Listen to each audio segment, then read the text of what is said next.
لیکن جب غصے میں یا رنج میں آ کر اپنے منہ سے اپنے لیے، اپنے بچوں کے لیے، اپنے مال کے لیے یا دوسروں کے لیے بد دعا نکالتا ہے، ایسے کلمات نکالتا ہے جس سے دوسروں کے نقصان کی دعا ہوتی ہے، تو اللہ ہی نے قبول نہیں فرماتا، بلکہ اللہ ڈیل اور مہلت دے دیتا ہے کہ شاید وہ بندہ اپنی اصلاح کر لے۔ اگر اللہ ان کی یہ بد دعائیں جلدی قبول کر لے تو وہ تو بہت جلد ہلاک ہو جائے۔ ٹھیک ہے، جیسے پیرنٹس کو جب غصہ آیا ہوتا ہے تو اپنے بچوں کو بد دعائیں دینا شروع کر دیتے ہیں، اللہ کرے تم یہیں پہ مر جاؤ، اور پھر اپنے آپ کو اپنے بال نوچنے لگتی ہیں۔ بعض خواتین اسٹیمنا ان کا برداشت کرنے کا بہت کم ہوتا ہے، اپنے آپ کو بد دعائیں دینے لگتی ہیں، میں ہی مر جاؤں، میرا ہی برا ہو جائے، میرے ساتھ فلاں بندہ برا سلوک کرے، یا اپنے مال کے بارے میں بد دعائیں دینا۔ ٹھیک ہے، اگر آپ کو کوئی نقصان پہنچا، مثلا آپ چلتے ہیں تو آپ کو صوفہ آپ کو لگ جاتا ہے، آپ کو چوٹ پہنچتی ہے، تو آپ کہتے ہیں ٹوٹ ہی جائے یہ، یا پھر آپ کوئی بھی چیز ہے، پنکھا آپ کو ہوا نہیں دے رہا تو پنکھا گر ہی جائے، اتنی ہلکی ہوا کا آہستہ آہستہ چل رہا ہے، اس کا کیا فائدہ۔ تو تھوڑا سا اگر ہم غور کریں تو ہم اپنے روزمرہ کے معاملات کے اندر جب ہماری مرضی کا کام نہیں ہو رہا ہوتا، ہم کیا کرتے ہیں؟ بد دعائیں شروع کر دیتے ہیں، غصے میں آ کر ایسے الفاظ استعمال کر دیتے ہیں کہ اگر وہ لفظ اللہ سبحانہ تعالیٰ پورے کر دے تو پھر کیا ہو، ہم ہلاک ہو جائے۔ جتنی سوچے سمجھے بنا ہم باتیں کر جاتے ہیں ایسی نیگیٹو، تو کتنا برا ہو ہمارے ساتھ۔ لیکن اللہ سبحانہ تعالیٰ نے بد دعاؤں کو پورا کرنے کے لیے ایک ڈیل دے دی ہے کہ انسان اپنی اصلاح کر لے، شاید اسے پتہ چل جائے کہ وہ غلط کہہ رہا ہے۔ حدیث میں آتا ہے اللہ سبحانہ تعالیٰ کی اسی چیز کو جو کہ قرآن میں بتائی ہے، نبی صلی اللہ علیہ وسلم فرماتے ہیں کہ لوگوں اپنے آپ پر بد دعا نہ کرو، اپنے آپ پر بد دعا نہ کرو۔ کیوں نہ کرو؟ اور ساتھ ہی بھی کہا اپنی اولاد پر بھی بد دعا نہ کرو، اپنے خادموں پر بھی بد دعا نہ کرو، اور اپنے مالوں پر بھی بد دعا نہ کرو۔ ایسا نہ ہو کہ تم کسی ایسے وقت میں دعا کر بیٹھو جس میں مانگی ہوئی چیزیں دی جاتی ہیں اور تمہاری بد دعا اللہ قبول کر لے۔ اسپیشلی بچوں کو بد دعا دینے سے، اپنے آپ کو بد دعا دینے سے، اپنے خادموں کو جو آپ کے غلام ہیں، آپ کے ساتھ کام کرنے والے ملازم ہیں ان کو، اور اپنے مال کو بد دعا دینے سے منع کیا گیا ہے۔ اس لیے یہ جو ہمارا ایک سٹائل ہے، ہمارا ایک مزاج ہے، یا غصے میں ہمیں کچھ بھی پتہ نہیں چلتا، ہم آؤٹ آف کنٹرول ہو جاتے ہیں، ہمیں سمجھ نہیں آتی کہ ہم کہہ کیا رہے ہیں۔ ہمیں لگتا ہے کہ ہم شاید دوسروں کی توجہ حاصل کر لیں گے ایسا کہہ کے، یعنی دوسرے چپ ہو جائیں گے کہ یہ بندہ اپنے آپ کو ہی کوسنے لگا ہے تو مجھے چپ ہو جانا چاہیے۔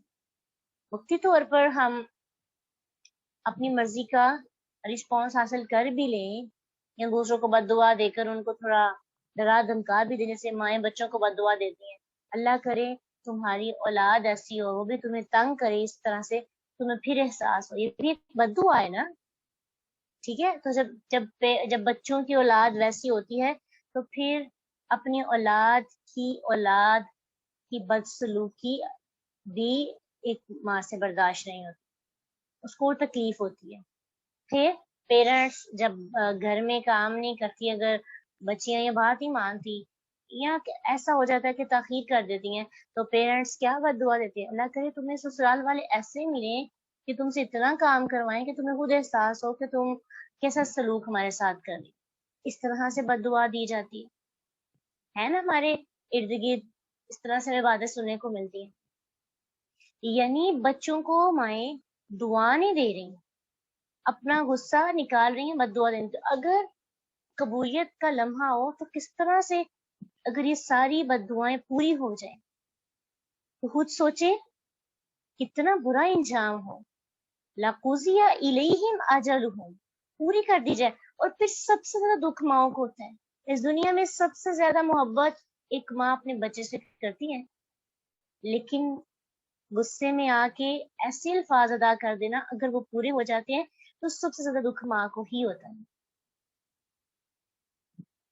اس لیے یہ شعور ہونا چاہیے کہ بچوں کو بد دعا، اور بچوں کو یعنی بچوں کو ماؤں سے زیادہ بھی بد دعائیں کوئی نہیں دیتا. ٹھیک ہے، اپنی چیز ہوتی ہے نا، ماں اپنی چیز سمجھتی ہے کہ یہ میری ہے، میں اس کو کچھ بھی کہہ لوں گی تو مجھے پوچھنے گھیچنے والا نہیں ہے. تو اس لیے ایسے چیزیں ہوتی ہیں. اس لیے اپنا ظرف، اپنا حوصلہ اتنا بڑا کرنا ہے کہ چاہے آپ پیرنٹ ہیں یا اولاد ہیں تو آپ کو دونوں صورتوں کے اندر اپنے اخلاق میں اتنی اعلیٰ ظرفی پیدا کرنی ہے. کچھ بھی ہو جائے، غصے میں آئے تو جگہ چینج کر لیں، وضو کر لیں، اپنی سوچ تھوڑی چینج کریں، بات کو بدلنے کی کوشش کریں، لیکن منہ سے ایسے الفاظ نہ نکالیں جس کی وجہ سے آپ کا اخلاق خراب ہو اور آپ کی آخرت خراب ہو اور آپ کی دنیا بھی خراب ہو. بالکل ہماری زبان ہمارے ناپاک الفاظ کی وجہ سے بہت زیادہ ناپاک ہو گئی ہے. ہم الفاظ ایسے استعمال کرتے ہیں کہ ہمیں خود بھی احساس نہیں ہوتا کہ ہم کہہ کیا رہے ہیں. اس لیے آج ہمیں ہماری زبان کی حفاظت کی کچھ ٹپس مل رہی ہیں، اور یہ ٹپ جو ہے جو آج ہم نے پڑھی اس کو شیئر بھی کرنا ہے دوسروں کے ساتھ. بڑے اخلاق کے دائرے میں رہ کے ہمیں اپنے بڑوں کو بتانا ہے کہ اللہ سبحانہ تعالیٰ نے اللہ کے رسول کی حدیث سنانی ہے جو کہ ابو داؤد میں آئی ہے، بلکہ اس کو زبانی یاد کریں اور سنائیں کہ اللہ کے نبی نے فرمایا اپنے آپ پہ بد دعا نہ کریں، اپنی اولاد پہ بد دعا نہ کریں، اپنے خادموں کو بد دعا نہ دیں، اپنے مال کو بد دعا نہ دیں. کیوں؟ کیونکہ ہو سکتا ہے جس لمحے تم اللہ سے بد دعا کر رہے ہو وہ قبولیت کا لمحہ اور اللہ اسے تمہارے حق میں قبول کر لے. ٹھیک ہے، تو اس لیے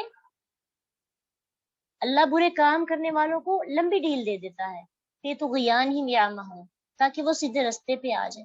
لیکن پھر بھی انسان سیدھے رستے پہ نہ آئے تو پھر اس ڈیل دینے پر بھی اس کے گناہ اور بڑھ جاتے ہیں، تو اللہ کی طرف سے پھر روز محشر اس کی سزا بھی بڑھ جائے گی. اس آیت سے سیکھنے کو ہمارے لیے کیا ہے؟ حفاظت، اپنی زبان کے کو پھسلنے سے بچانا ہے انشاءاللہ. ہاں بالکل، ہم ایسے الفاظ اس لیے استعمال کرتے ہیں تاکہ لوگ ہمیں معصوم سمجھیں، لوگ ہم سمجھیں کہ ہم کتنی تنگ کی زندگی گزار رہے ہیں، ہم پہ کتنا ظلم ہو رہا ہے، ہم خود ترسی کا شکار ہو جاتے ہیں. بالکل ایسے الفاظ استعمال کر کے ہم خود کو سپورٹ کر رہے ہوتے ہیں کہ ہماری طرف لوگ اٹریکٹ ہوں.